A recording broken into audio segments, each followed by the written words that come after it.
मध्य प्रदेश में कांग्रेस के youth wing ने एक ऐसा कारनामा किया जिसने पार्टी को शर्मसार कर दिया।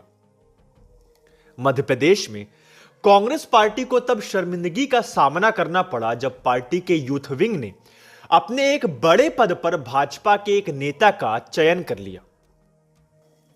यूथ कांग्रेस की तरफ से जिस नेता को महासचिव बनाया गया वो तो कई महीने पहले ही पंजे को छोड़कर कमल का दामन थाम चुके थे और इससे पूरी पार्टी मानो अनभिज्ञ थी।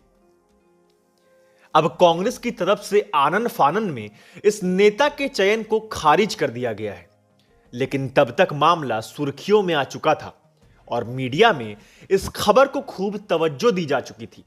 ऐसे में अब विपक्षी पार्टी के लोग कांग्रेस पर जमकर निशाना साध रहे हैं। उनको यह मौका भी यूथ कांग्रेस ने बैठे बिठाए दे दिया है।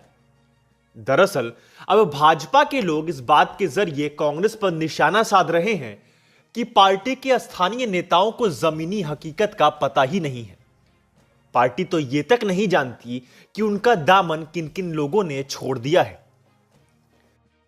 मामला यह था कि भाजपा में शामिल हुए कांग्रेस के नेता हर्षित सिंघई को कांग्रेस की तरफ से यूथ विंग का महासचिव नियुक्त कर दिया गया और उन्हें इस बात की सूचना तब मिली जब उन्हें इसको लेकर बधाई संदेश आने लगे।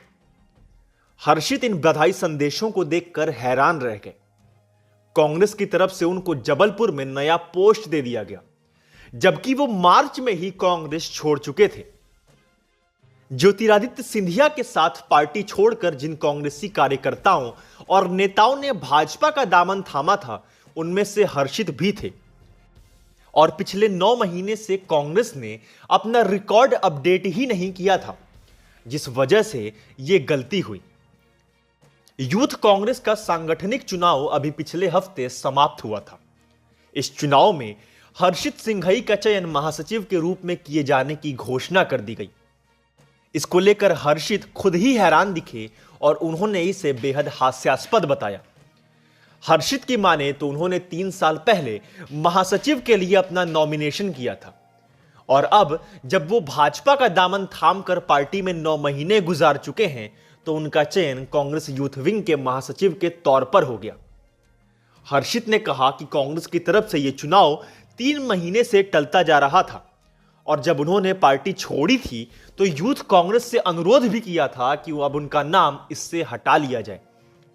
हर्षित की माने तो उन्होंने इसको लेकर कमलनाथ और राहुल गांधी को पत्र भी लिखा था, लेकिन कांग्रेस की तरफ से अब यही किया जा रहा है कि जो पार्टी छोड़कर चले गए हैं उनका भी चयन विभिन्न पदों पर किया जा रहा है।